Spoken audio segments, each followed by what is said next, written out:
Look at these homes on the California coast and everything seems ordinary, until you realize the whole hillside is sliding toward the Pacific Ocean at up to a foot a week. The gas has been cut, the streets have buckled, the state has declared an emergency, is churida. But 11 of them just sold anyway.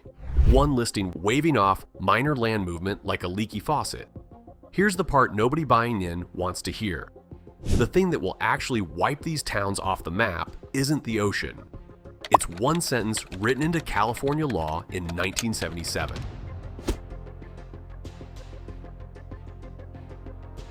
Start with the number because the number is almost hard to believe. If the sea alone were the whole story, that story has a price tag.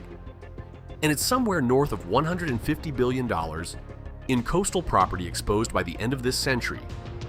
That's not a typo, and it's not one bad fire season.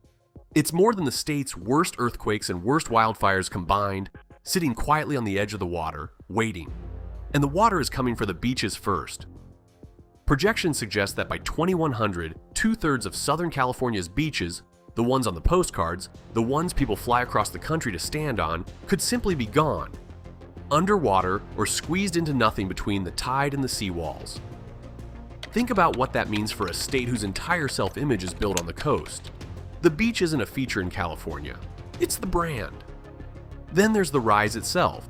In the last 100 years, the sea along this coast went up by roughly 9 inches. Slow, gradual, easy to ignore. But the projections for this century don't say 9 more inches. Some scenarios say 9 or more feet. That's not a taller version of the same problem. That's a different planet's coastline pasted onto the same map. So here's where it gets strange. Every one of those catastrophic numbers quietly assumes something. It assumes that when the water comes, owners can fight back, that they can build, armor, engineer their way out of it. That's how Californians have always thought about the ocean. You hold the line, you pour the concrete, you win. But most of the people on that shoreline legally can't. And to understand why, you have to go stand in the strangest neighborhood in America.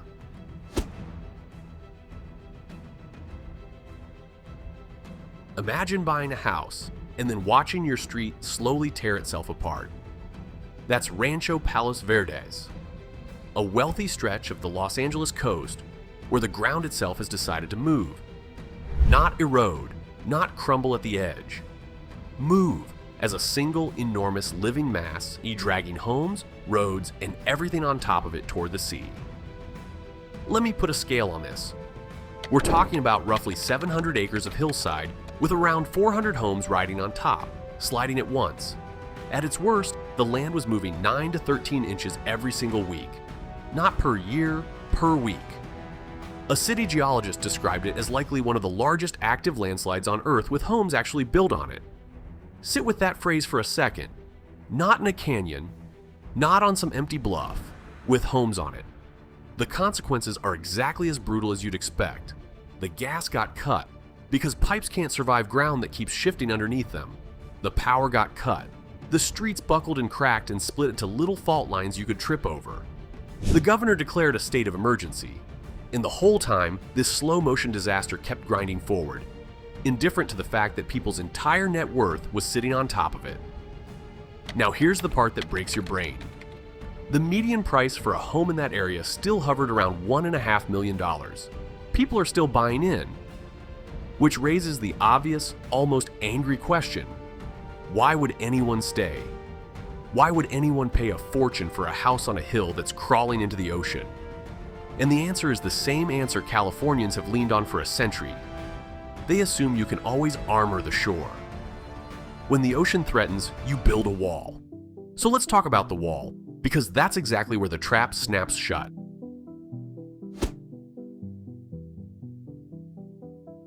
Here's the twist that flips this entire story on its head. In California, whether you're even allowed to build a seawall to protect your home may come down to a single line drawn in the year 1977. A ruling known as the Casa Mira decision, handed down in December of 2024, landed on an interpretation that sounds almost too strange to be real. Only structures that existed before January 1st, 1977 have a guaranteed legal right to a seawall. Everything built after that line? Not guaranteed. Maybe never. Read that back slowly because the logic runs completely backwards from how you'd expect the world to work. The newer your oceanfront home, the more expensive it probably is, and the less protection the law is willing to give it. The multi-million-dollar glass house, built in 2005, has weaker legal standing against the ocean than the modest 1960s cottage next door. Age, not value, decides who gets to defend themselves. A cutoff date written before most of these owners were even born now quietly determines whose home the sea is allowed to take. And you can feel the fairness question sitting underneath all of it. Is that right? Should a half-century-old line in a legal code, a line most people have never heard of, get to decide who's allowed to fight the ocean and who just has to watch? I genuinely want to know where you land on this, so drop it in the comments. Should a 1977 cutoff decide who gets to defend their home from the sea, or is it time that line got erased? I'll leave that one open, because honestly, reasonable people go to war over it. Because here's the thing the law can't fix. Even the people who are allowed to build a wall are only solving half the problem. The other half isn't legal at all, it's political, and it's radioactive. There are two words in coastal California that can end a political career overnight, and a mayor named John Keener found that out the hard way. The town is Pacifica, just south of San Francisco, a place where the bluffs are famously, visibly falling into the sea. In 2018, Keener did something almost no local politician dares to do. He said the honest thing out loud. He said the words, managed retreat. The idea that in some places, you don't fight the ocean, you move away from it, on purpose, before it takes you. The reaction was ferocious.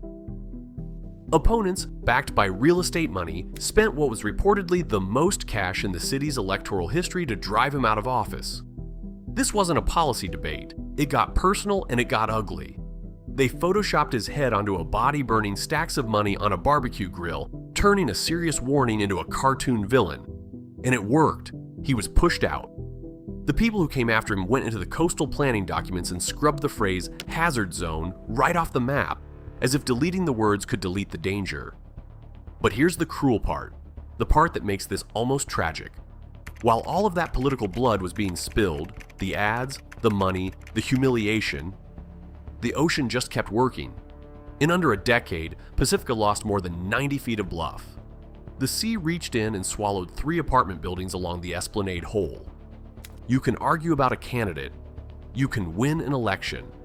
You can erase 2 words from a document and celebrate the victory. But the sea doesn't read election results. It just keeps taking ground, one collapse at a time, no matter who's in charge.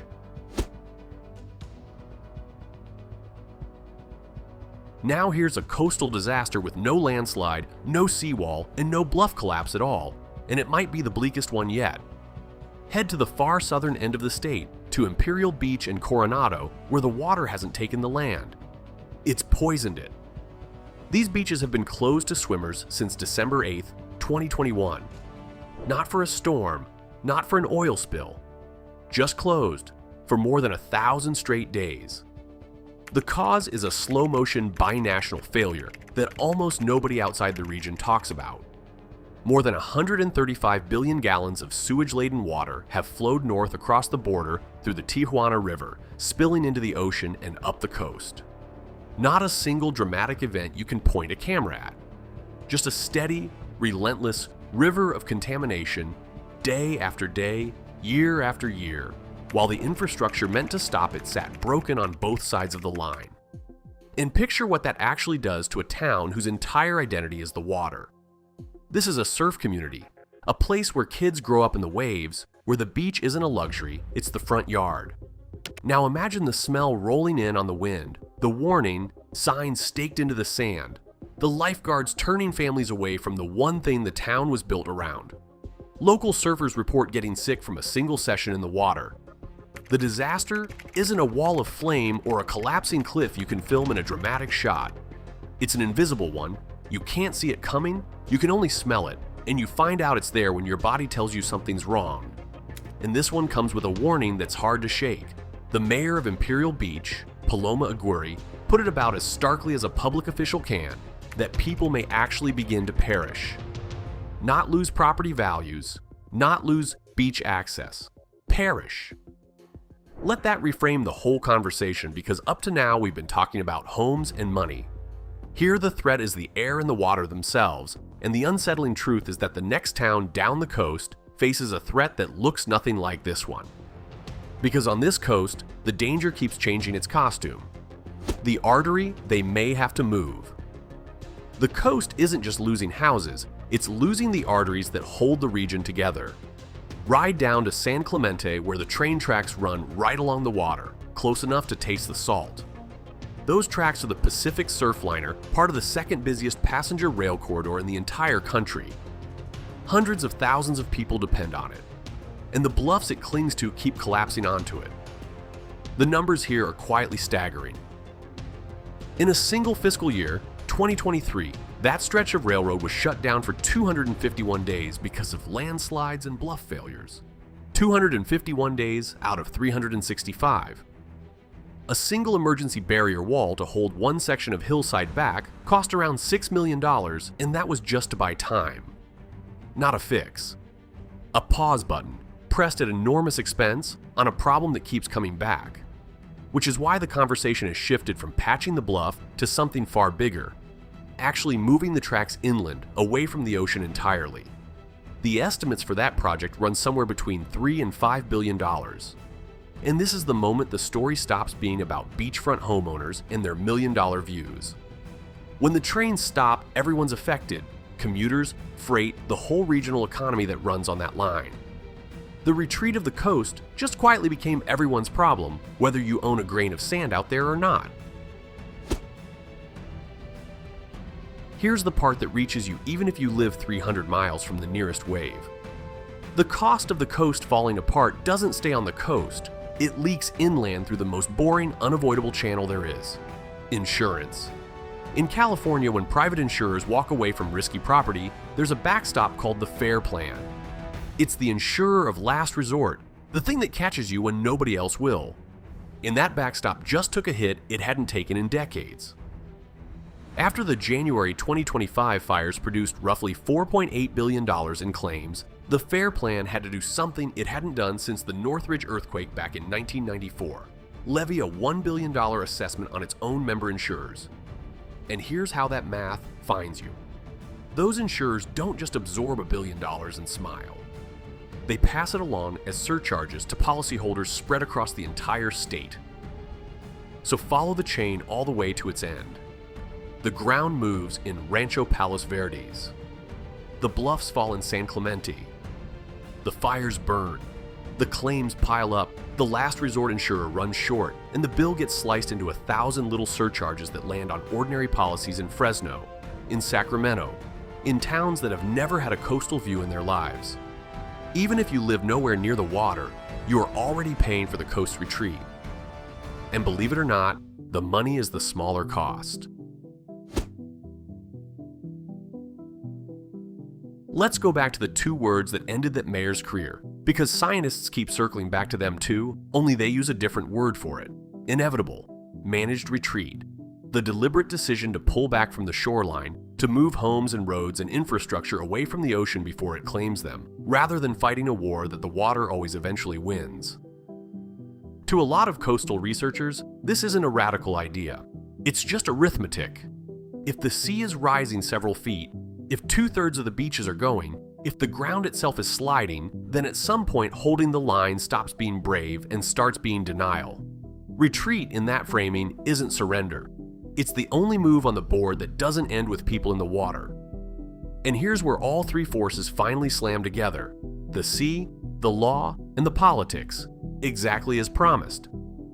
The sea is what forces the retreat. The politics is what makes the word unspeakable.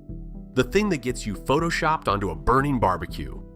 And the law, that 1977 line, may end up dragging thousands of post-1977 owners into managed retreat, whether the local politics ever accept the phrase or not. Because if the courts won't let you build the wall, then the wall was never really an option. The retreat isn't a choice anyone voted for. It's the destination the whole system has been quietly pointing at the entire time.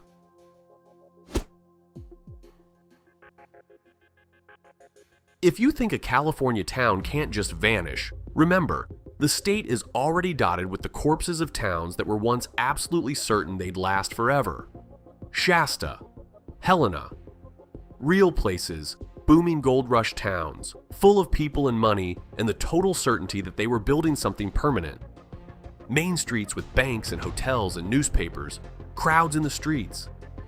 A future everyone assumed was guaranteed. And today they're state-recognized ghost towns. Quiet, empty shells you can walk through, with the wind moving through buildings that outlived everyone who believed in them. The industry that built them collapsed, and when it went, the town went with it. The buildings stayed for a while. The people didn't. For a century, we've told that story as ancient history, the romantic, dusty myth of the Old West, gold panners and saloons, and a way of life that ended cleanly a long time ago. But some researchers now argue that the same script is being reloaded on the coast, with a brand new engine driving it. Not a mined-out vein this time. A rising sea, a legal wall, and a politics that can't say the true thing out loud. Same ending. The abandoned town, the empty streets, the place that used to be. New cause. That's the uncomfortable rhyme in all of this. California didn't invent the disappearing town when the climate started shifting. It has done this before. It knows exactly how the last act goes, because it's lived through it and it's got the ghost towns to prove it. The only thing that's changed is which force pulls the trigger. Yet now let me be honest with you, because this story is not actually finished, and anyone who tells you they know how it ends is selling something. There are real, open threads here, and they matter. Nobody yet knows how far that Casa Mira ruling actually reaches. Does it quietly redraw the rules for a handful of properties, or does it reshape the entire coastline's legal future? The lawyers are still fighting about it. The train tracks in San Clemente? There's talk of moving them inland, but there is no funding mechanism locked in and no real timeline, just a multi-billion-dollar price tag floating in a room with no signature under it. The sewage crisis at the southern border has no resolution date. The gallons keep coming while two countries negotiate. And in Rancho Palos Verdes, engineers are gambling tens of millions of dollars, north of 48 million, on dewatering wells to drain the water out of that sliding hillside. But even they can't promise it'll stop the slide. It might just slow it down. So the honest answer is that the future of these towns is genuinely undecided. Not doomed, not saved, undecided, hanging on court rulings and budgets and negotiations that haven't happened yet. And that's not a reason to look away. That's exactly the reason to watch closely right now, while the outcome is still being written. So let's come back to those 11 homes, the ones that sold anyway, on ground that moves a foot a week, with the gas cut and the streets buckled and the state of emergency already declared. On paper, those buyers make no sense at all, but they make perfect sense once you understand what they're really betting on. They're betting on the oldest belief in California, the idea that you can always hold the line, that concrete and money and willpower can hold back the Pacific Ocean forever. The problem is that belief is now older and stronger than the law that says you can't. That's the real collision at the heart of all of this. The sea is rising. The politics can't say the honest word. And the law has quietly decided that for a whole generation of homes, the line simply cannot be held. When we say these towns won't exist in 50 years, that's not a prophecy floating out in some distant, unavoidable future. It's a choice, a slow, stubborn, hopeful human choice being made right now, one signed listing at a time. If you want to understand more about how geography quietly decides where Americans can and can't live, there's a video on screen right now that picks up exactly that thread. Go watch it and subscribe so the next one finds you.